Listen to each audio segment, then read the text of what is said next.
everybody. This is Rajesh for you with Soul Tuning.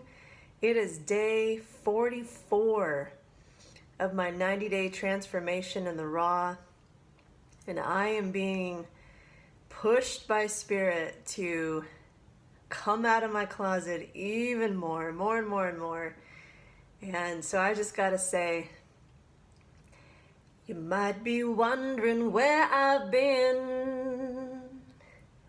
I've searched to find the love within, and I've came back to let you know you gotta share and be if you wanna be free. Yeah. So, I'm inspired. I am just, my inspiration is through the roof. Got a lot of fear, but there's a lot of excitement, and I want to share that there is no getting it perfect. There's no having it all figured out. There's no having it all organized. As a performer, when I used to perform all the time, well, I've been performing since I was 5. More recently, I haven't. But you learn that you can practice and practice and practice and practice and practice, and that's great. I think there's, getting connected with what it is that you want to say, what it is that you want to share with the world, feeling connected with it is very important, and knowing it pretty much inside and out, right? Being one with it to the best of your ability is by yourself is very important, but the true practice, the true application doesn't happen until you actually perform. So until you actually get out there and do whatever it is that you do, meaning you've set it up, you're going to go out there and you do it. And in that moment of doing is the opportunity to be at another level with it.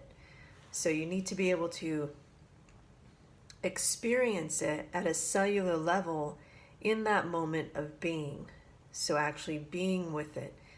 So I've got some accountability partners that I'm working with, and I've been implored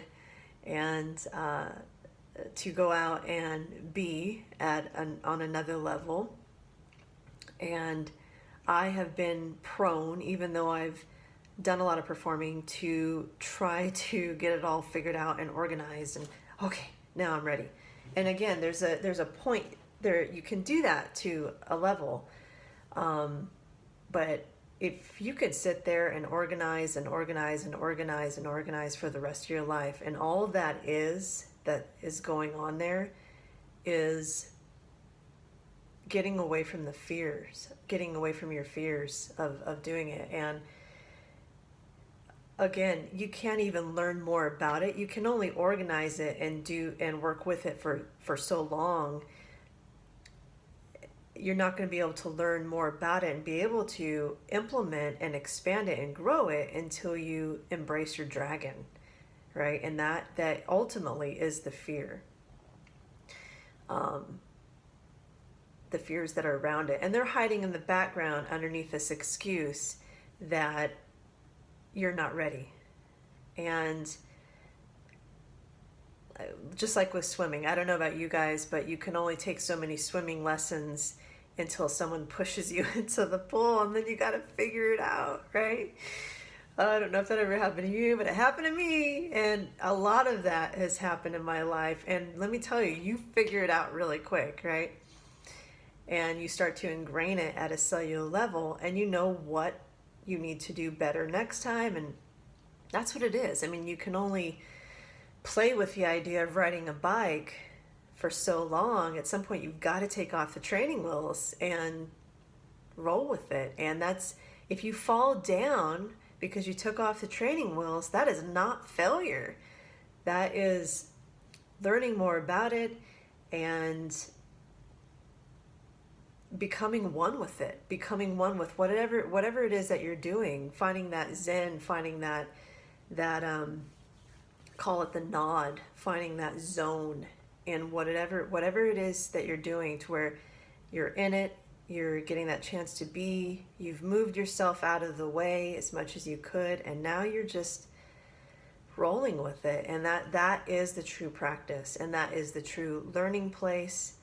Whatever, if you're teaching, if you're cooking, I sometimes notice I get a little nervous even with cooking, where it seems like a big ordeal if I'm doing a recipe or a meal that I've never done before, and then I finally get in and do it, and I'm broke through it once, and then it comes out pretty amazing, and then boom, you do it again, and it's like, and the next time you're just automatically doing it and adding your own flavor.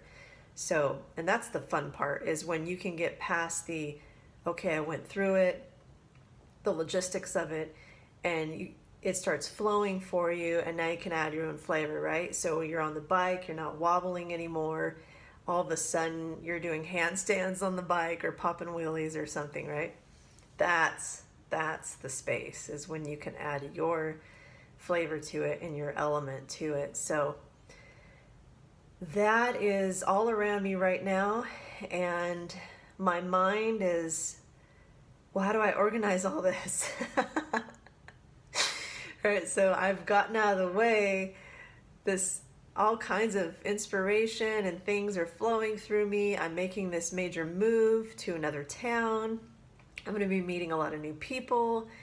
And I'm already like having to put the pressure on and like schedule and be accountable for applying these next steps. For me, in my transformational program, in my business, and for my personal growth ultimately. And gosh, so, but it's exciting. It's to be in that space of things are flowing and you're overwhelmed in a good way is so much better than just sitting around wondering, right? And in order to get out of sitting around and wondering and being a little too comfortable, is making those they're just multiple leap of faith over and over and over again. And I like to say, you can't know what is going to happen. You can't know until you know. Basically, you can't know what's going to happen in the future from the mindset that you're at now, right? So you can't necessarily even plan for all that change and that new you and all of that from this mindset. So what do? It's purely a leap of faith. It's, I don't like to say fake it till you make it, because the moment between not knowing and knowing a little bit more is still you.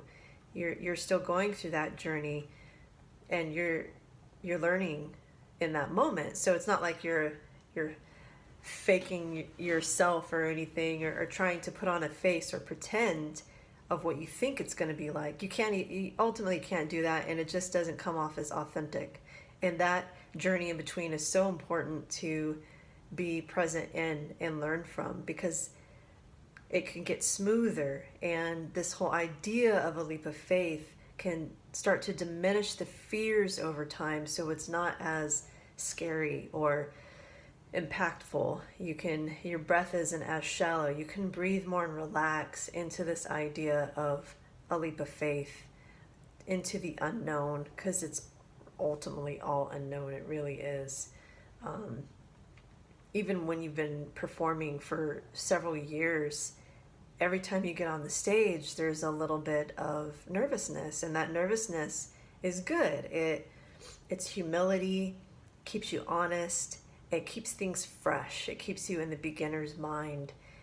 So you're open to learning and discovering more about what it is that's actually happening in this moment, and what information are you receiving? What are the downloads, and your growth, and how to better serve the world around you, and to really tune in to whoever it is that's right in front of you, whether you're performing, you're cooking, or you're teaching or talking, or you're just sharing yourself. So by sharing yourself authentically, you are serving the world. You are inspiring others. You are helping to heal others. So it's so important to be able to be in that moment. So, yeah, that's what's happening. And I am, like I said, the best I can do with all this information coming through and moving forward is assess each moment at a time. For me, it helps to write a list, be like, okay, so I've got all these things around me. What is the best thing I can do right now and today? What can I focus on today that's going to propel me and move me forward? And because I really like that sense of accomplishment. It feels good to have those little mini accomplishments. It's like, okay, I did that, good. And I've gotten it out of my head, so I'm not too freaked out and overwhelmed. It's on a piece of paper. If I forget something, I can always go back to it. If I think of something, I can write it down so it's out of my head so I could be more in the moment. So that's my thing, is making a to-do list and referring back to it. And it's also good perspective to be able to look back, and when you were in that space maybe 3 days ago, look at the list you've been working on and be like, wow, that's the mind frame I was in then, and I'm totally changed now. So I'm not gonna do that particular thing. I'm gonna reassess it and do something from where I'm at in this moment, basically. So that's what I wanted to share today, and I hope that stokes the fire for some of you and gives some perspective. Get out there and do it and enjoy it and be open and learn from it and love on it and have fun, because this is all about thriving and having fun and being a spiritual being, having a human experience in this day and age. So I will definitely share more. This week's it's a whammy. There's a lot happening, so I'll definitely keep sharing, and leave your comments, subscribe if you haven't subscribed on YouTube, so you can keep connecting on this. And much love to you. Thanks for watching. Blessings.